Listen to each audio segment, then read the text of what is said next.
साधु साधु साधु। नमो तस् भगवतो अरहतो सम्मा संबुद्धस्स। साधु साधु साधु। परम पूज्य गुरु जी को सादर प्रणाम। साधु साधु साधु।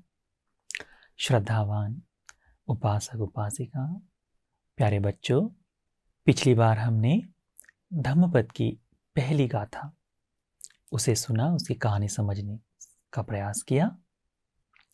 आज हम धम्मपद की जो दूसरी गाथा है उसको समझने का प्रयास करेंगे, उसकी कथा को समझने का प्रयास करेंगे। धम्मपद जो है भगवान की वाणी के सार के जैसा है। इकट्ठा किया हुआ, छोटे छोटे धर्म के कारणों को इकट्ठा किया हुआ है।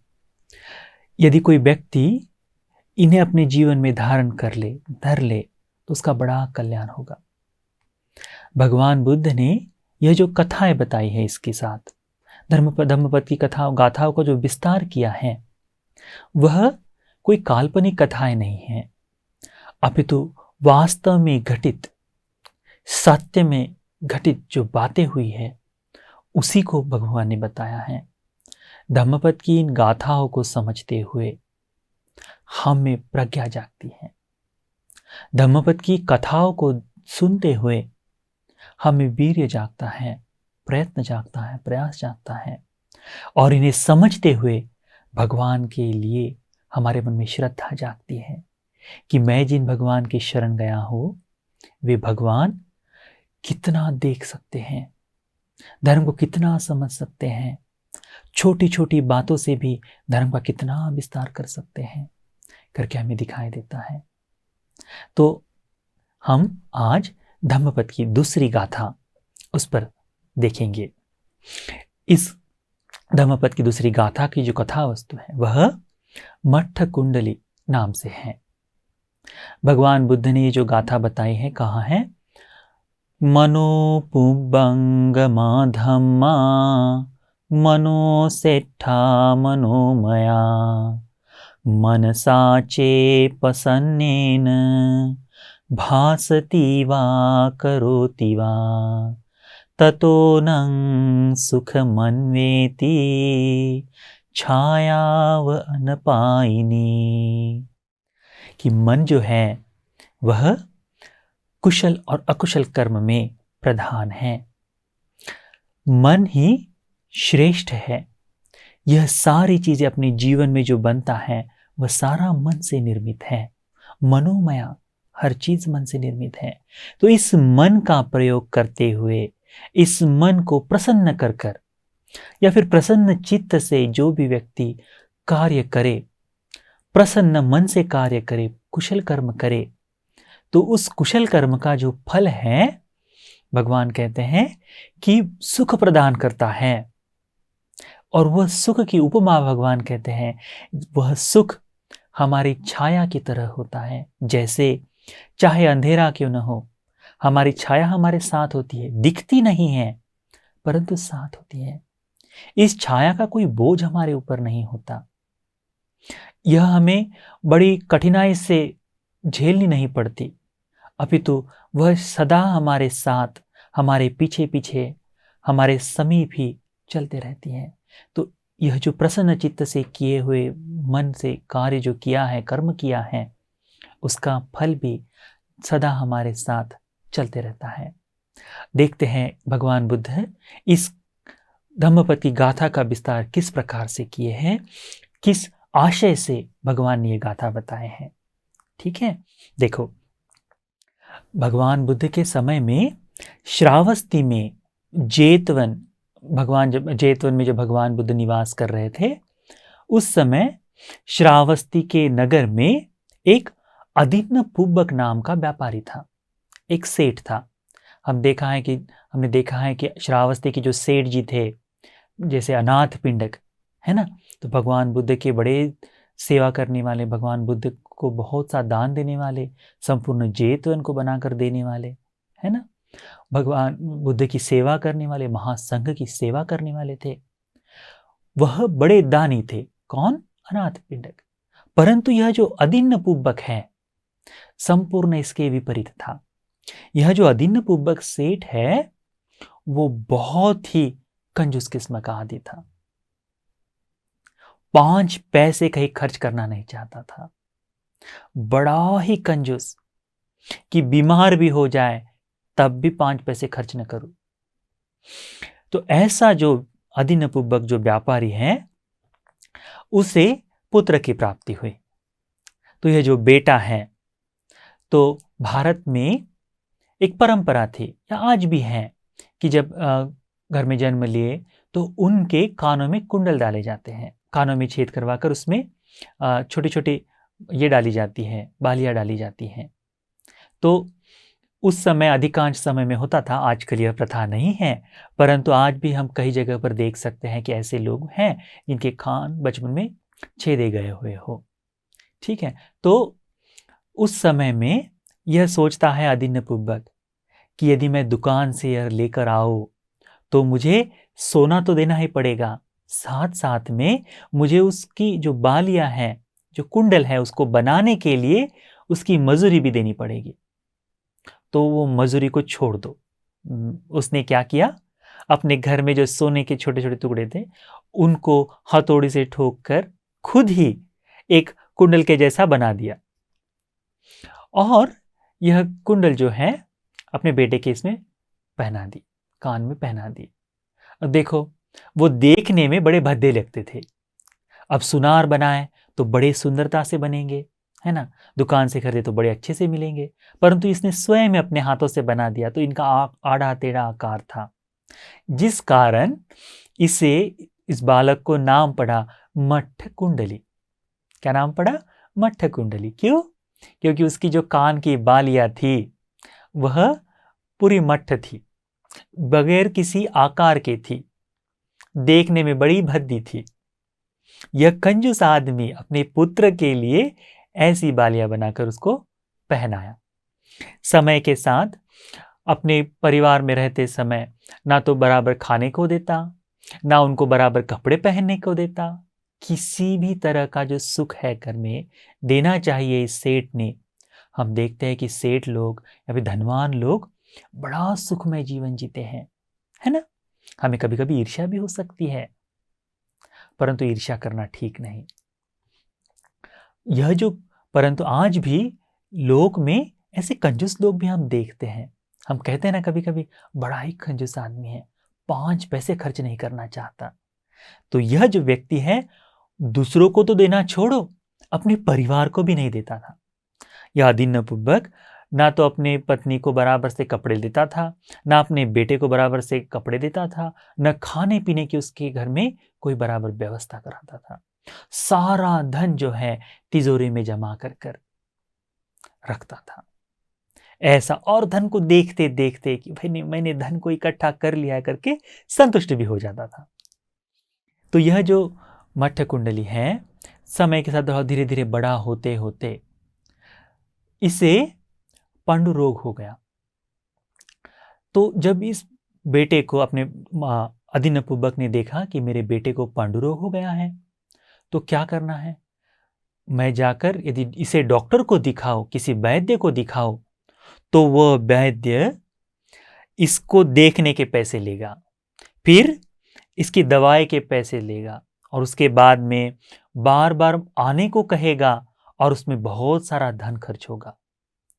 तो क्या करता है, वो धीरे से किसी वैद्य के पास जाता है और उसको ऐसे जैसे बातों में बातें करते करते कहता है कि वैद्यराज, क्या होगा यदि किसी व्यक्ति को पांडु रोग हो गया हो तो उसने क्या करना चाहिए?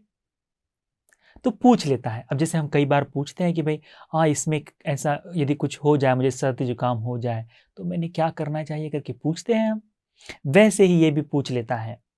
तो लोग इसके बारे में, वो वैद्य जो है इसके बारे में अच्छे से जानता है कि ये आदमी जो पूछ रहा है निश्चित ही इसके घर में कोई इस रोग से ग्रसित हो गया है, कोई रोगी हो गया है, इसीलिए पूछ रहा है। तो वो जो वैद्य है सोचता है कि भाई ये आदमी ने चालाक, ये आदमी जो है अदिन्नपुब्बक जो है बड़ी चालाकी कर रहा है। तो वैद्यराज उसे ऐसी दवाई बताते हैं कि जिससे वो जो पांडु का जो रोग है वो बढ़ जाए। तो अधीनपूर्वक सुन लेता है दवाई और सोचता है कि अरे वाह, अच्छा हो गया, बगैर पैसे दिए ही मेरी दवाई की व्यवस्था हो गई। तो वो घर में ही सामान लाकर वो दवाई बनाता है और अपने बेटे को पिलाता है।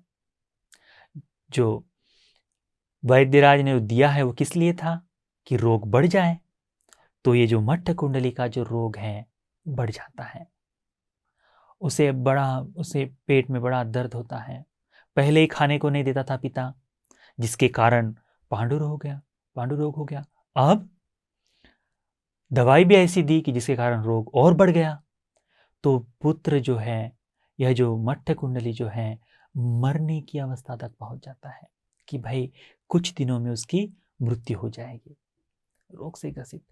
बेटा मरने के लिए तैयार है, परंतु फिर भी खर्च नहीं करना चाहता। इतना इतना मत्सर उसके मन में, इतना लालच उसके जीवन में है, इतना लोभी यह व्यक्ति है। सोचो। तो वह सोचता है, क्या करता है कि यदि मेरा बेटा मर जाए या फिर लोगों में पता चल जाए कि भाई ये तो बेटा इतना बीमार पड़ गया है, तो लोग इसे देखने आएंगे। मेरे परिवार के रिश्तेदार जो है, परिजन जो है, उसे देखने आएंगे। तो कहाँ आएंगे? घर के अंदर आएंगे। और जो धन संपत्ति मैंने इकट्ठा की है, जो देखनीय वस्तुएं जो है पर घर के अंदर, उसको देखते हुए क्या कहेंगे? अरे इसके पास तो इतनी पैसे वाली चीज है ना। तो दृष्टि लग जाएगी करके, किसी की नजर लग जाएगी करके, तो लोगों से छुपाना है। इस आशय से वो क्या कहता है कि अपने बेटे को, इस मट्ट कुंडली को सोचता है कि मैं बरामदे में लेकर चले जाऊं। आंगन में जो बरामदा है उसमें लेकर उसे वहां सुला देता है। तो खुली छाया में जो छत है, जहां छत समाप्त होती है, ऐसे बरामदे में उसकी शैया को लगाता है कि जो भी आए वो वहीं से उसे देख ले, मट्ट कुंडली को बाहर से ही देख ले, घर में ना आ पाए। इस हेतु से कैसा पिता होगा, है ना, कि लालच में कितना अंधा हो गया है, कितना अंधा हो गया है। तब वह अपने बेटे को बाहर रख देता है। भगवान बुद्ध उस समय जेतवन बिहार में विश्राम कर रहे थे। भगवान बुद्ध बड़े ही करुणावान होते हैं, बड़े ही कारुणिक हैं। प्रतिदिन वह देखते हैं इस लोक में कि आज धर्म का सुख कौन प्राप्त कर लेगा। उनकी दिव्य दृष्टि से देखते हैं कि आज किसे धर्म का अनुभव हो सकता है, कोई कौन धर्म को सुन सकता है, किसमें पुण्य जाग सकता है। तो भगवान बुद्ध अपने करुणामय नेत्र से देखते हैं, तो उन्हें दिखता है कि यह जो मट्ट कुंडली है वह आज मृत्यु को प्राप्त हो जाएगा, परंतु इसमें सुगति को जाने का पुण्य है। यदि यह भगवान पर श्रद्धा उत्पन्न कर ले तो यह निश्चित ही सुगतिगामी हो जाएगा, इसका जीवन सार्थक हो जाएगा करके भगवान देखते हैं। और बड़े ही करुणामय हृदय के साथ वह इस मट्ट कुंडली के घर की ओर, इस अदिन्नपूर्वक सेठ के हवेली के बाहर आते हैं। उस समय मट्ट कुंडली घर में नहीं होता। भगवान बुद्ध दरवाजे के सामने आते हैं और भगवान बुद्ध की बुद्ध रश्मि को मट्ट कुंडली की ओर भेजते हैं। 5 रंगों से युक्त, बड़ी ही शीतल छाया देने वाली, मन में प्रमोद को, प्रीति को उत्पन्न करने वाली यह जो भगवान की बुद्ध रश्मि है, वह मट्ट कुंडली को देखने को मिलती है। मट्ट कुंडली उस रश्मि को देखते हुए उसके मन में चिंतन शुरू हो जाता है। क्या? कि मेरे पिता ने मेरा कुछ नहीं किया, ध्यान नहीं दिया मुझ पर। मेरी माता भी कुछ करने में असमर्थ है। मेरे परिजनों ने भी मेरे लिए कुछ नहीं किया, परंतु भगवान जो है महाकारुणिक है। मेरे ऊपर करुणा को जगाते हुए भगवान बुद्ध मुझे देखने के लिए आए, ऐसा देख सोचते हुए वह भगवान बुद्ध के शरीर को देखता है, भगवान बुद्ध के 32 महापुरुष लक्षणों से युक्त काया को देखता है और मन में उनके लिए बड़ी श्रद्धा उत्पन्न करता है, बड़ी प्रसन्नता उत्पन्न करता है। आंखों ही आंखों भगवान के रूप को आंखों में बिठा लेता है और बड़ा प्रसन्न होता है। भगवान बुद्ध के वहां से चले जाने के बाद देखो, भगवान बुद्ध ने उसे कोई धर्म का उपदेश नहीं किया, परंतु भगवान बुद्ध ने उसे अपने दर्शन मात्र करवाए। एक बड़ा ही सुंदर सूत्र है अनुत्तरीय सूत्र।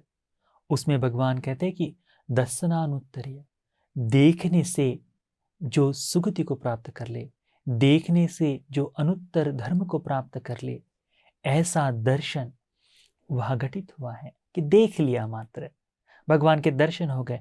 परंतु उसमें यह जो मट्ट कुंडली था बड़ा ही प्रज्ञावान था कि भगवान को देखकर उसने ऐसी श्रद्धा जागृत कर ली कि भगवान मुझे विकट स्थिति में देखने के लिए आए हैं, भगवान ने मेरे ऊपर करुणा दृष्टि दिखाई है। तो जब भगवान बुद्ध जी वहां से चले जाते हैं, तब यह मट्ट कुंडली इस प्रसन्न चित्त होते हुए कुछ समय बाद मृत्यु को प्राप्त हो जाता है, उसकी मृत्यु हो जाती है और मरने के बाद यह सुगति में, स्वर्गलोक में जन्म लेता है। अब यह जो अदिन्न पुब्बक है, जब भगवान बुद्ध देखते हैं कि यह सुगति में उत्पन्न मट्ट कुंडली जो है सुगति में उत्पन्न हो गया है, तब वह मट्ट कुंडली जो देवपुत्र है वह भगवान के दर्शन के लिए आता है कि भगवान बुद्ध के दर्शन से ही मैंने सुगति प्राप्त की है। तो वह पुनः भगवान को मिलने के लिए आता है। भगवान बुद्ध उसे देखकर इस गाथा को कहते हैं कि मनो पुब्बंगमा धम्मा, मन जो है सभी धर्मों में अग्र है, आगे है, सारे धर्म जो है मन से ही है। मनो सेठा, मन ही सारे धर्मों में श्रेष्ठ है। मनोमया, सारे धर्म मन से ही निर्मित है। मन साचे प्रसन्न, मन को जो प्रसन्न चित्त कर ले, उस प्रसन्न करते हुए भासती वा करोति वा, जो बोल दे, जो काया से उतार ले, वह व्यक्ति ततो नंग सुख मनवेति, वह व्यक्ति सुख को प्राप्त करता है। कैसे? छायावान पाइने, जैसे छाया उसे उसके साथ साथ में रहती है, वैसे ही सुख भी उसके साथ साथ रहता है। तब उस गाथा को सुनकर यह देवपुत्र बहुत प्रसन्न होता है। देखो, भगवान ने उसे बताया, कोई धर्म का उपदेश नहीं किया, परंतु भगवान बुद्ध को देखकर मन में, इस काया में श्रद्धा जगाई भगवान के प्रति, वचन से भी भगवान के प्रति श्रद्धा ही जगाई और उसका फल उसे सुगति भी मिला। यह जो अदिन्न पुब्बक है, अपने बेटे की मृत्यु को देखकर बड़े ही पीड़ा को प्राप्त हुआ। उसमें संवेग उत्पन्न हो गया कि अरे, पैसे के लालच में मैंने तो अपने पुत्र को खो दिया है, अब जिसका पुत्र ही नहीं उसको धन की क्या आवश्यकता। ऐसा सोचकर रोते रोते ये जो अदिन्न पुब्बक है, अपने आप जहां पर उसकी कब्र खुदी थी, प्रतिदिन उस कब्र के पास जाकर रोता था, प्रतिदिन स्मशान में जाकर रोता था। हर दिन, अरे मैंने मेरे बेटे को खो दिया, मैंने मेरे बेटे को खो दिया, मैं कुछ नहीं कर पाया उसके लिए, कर कर कहता था, मेरे लालच के कारण मैंने बड़ा दुख झेला है, करके वह सोचता था। हमारे इस दुनिया में भी है, जीवन जीते समय कुछ नहीं करते, परंतु आदमी के मर जाने के बाद बड़ा ही चिंतन करते हैं कि अरे मैंने कुछ नहीं किया, मैंने उसके लिए कुछ नहीं किया, करके रोते रहते हैं, पश्चाताप को प्राप्त होते हैं। यह अदिन्न पुब्बक भी ऐसे ही पश्चाताप को प्राप्त हुआ, ऐसे ही पश्चाताप करते रहा। इस बात को उसका पुत्र, जो देवपुत्र थे, वो देख रहा था। उसने सोचा कि मेरे पिता ने तो मुझ पर करुणा नहीं की, पर मैं उसके ऊपर करुणा करना चाहिए। मैंने उसके ऊपर अनुकंपा दिखानी चाहिए कर कर वह एक बालक का रूप धारण कर कर स्मशान भूमि में आता है और नज़दीक में किसी कब्र के पास बैठकर खुद भी रोना शुरू कर देता है कि अरे मुझे नहीं मिल रहा है, मुझे नहीं चाहिए, मुझे नहीं मिल रहा है करके, मुझे चाहिए। तो अदिनपुब्बक देखता है कि मैं तो मेरे पुत्र की प्राप्ति के लिए रो रहा हूँ, ये छोटा बालक किस लिए रो रहा है करके पूछता है। तो पूछता है कि हे पुत्र, तुम किस लिए रो रहे हो, क्या चाहिए तुम्हें, मुझे बताओ। तो वो कहता है कि सेठ जी, मेरे पास तो रथ है, परंतु उस रथ के लिए पहिए नहीं हैं। मैं पहियों की मांग करते हुए रो रहा हूं। तो सेठ जी सोचते, अरे ये बालक रथ के पहियों के लिए। अब तक इसका मन, जो सेठ जी का मन जो है थोड़ा सा परिवर्तित हो गया था। वो कहता है पुत्र खो दिया है। एक बालक को, पुत्र को देखते हुए, अपने पुत्र जैसा पुत्र देखते हुए उसे कहता है कि अच्छा, तुझे कैसे चक्के चाहिए, मैं तुझे बनवा दूंगा। तू मांग सोने के, तुझे पहिए चाहिए तो मैं सोने के पहिए बनवा दूं, तुझे चांदी के पहिए चाहिए तो मैं चांदी के पहिए बनवा दूं, तुझे जिस जैसे पहिए चाहिए तू बता, मैं तुझे बनवा देता हूँ। तो ये जो बालक है वो कहता है, मुझे तो सोने से कोई काम नहीं, मुझे ना तो चांदी से कोई काम है, मुझे जो पहिए चाहिए है वो है सूरज और चांद। सूर्य और चांद, इन दोनों के पहिए मैं मेरे गाड़ी में लगाऊंगा। तो अदिन्नपुब्बक उसको देखकर हंसता है और कहता है, मूर्ख बालक, तू भी ऐसी बात को मांग रहा है जो बिल्कुल भी नहीं दी जा सकती। तू ऐसी चीज मांग रहा है जो कभी प्राप्त ही नहीं हो सकती। तो वो कहता है, बालक कहता है कि देखो सेठ जी, मैं तो ऐसी चीज को मांग रहा हूं जो मैं आंखों से देख सकता हूं, परंतु आप ऐसी चीज के लिए रो रहे हो जिसे देख नहीं सकते। अब बताओ कि मैं मूर्ख हूं या तुम मूर्ख हो। तो ये सेठ जी के मन में चिंतन शुरू हो जाता है, उसमें सोचना शुरू कर देता है कि अरे, ये बालक कोई साधारण नहीं है। मैं रो रहा हूं मेरे मरे हुए पुत्र के लिए जो अभी दिखाई नहीं दे रहा, उसकी मैं मांग करते हुए रो रहा हूं, और ये पुत्र मांग रहा है जो दिख रहा है। वास्तव में इसने बड़ा अच्छा कारण बताया है करके उसे पूछता है कि बालक, तुम कौन हो, तुमने मुझे समझाया कि मैं व्यर्थ में रो रहा हूं पुत्र के लिए, तुमने समझा दिया। तो वो बालक कहता है कि मैं मट्ठ कुंडली हूं, तुम मेरे पिता हो, अब मैं सुगति में गया हूं। तो पिता पूछते हैं कि तुमने कैसे सुगति को प्राप्त कर लिया, तुमने न तो दान दिया है, क्योंकि मैंने कभी तुम्हें धन नहीं दिया, न तुमने कहीं सेवा की है, न कोई पुण्य कर्म किया, कैसे उत्पन्न हुए। तब वह मट्ठ कुंडली जो है देवपुत्र अपने पिता को महाकारुणिक भगवान बुद्ध के बारे में बताता है कि भगवान जो है बड़े करुणामयी हैं। उन्होंने धर्म को, अधर्म की जो काया है वह मेरे सम्मुख ले आए, मुझे, मुझ में श्रद्धा उत्पन्न कराए, वो श्रद्धा मेरे लिए सुगति के लिए उपकारक हुई।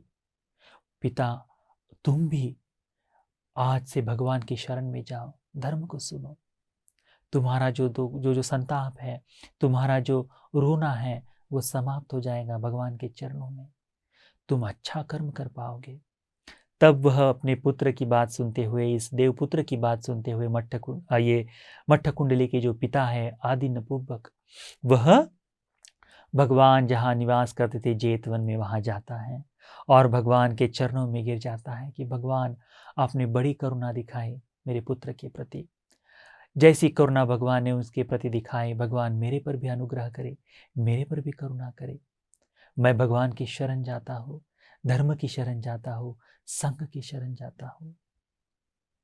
कुशल कर्म के लिए मन को प्रेरित करना सुखदायी होता है, सुख को देता है।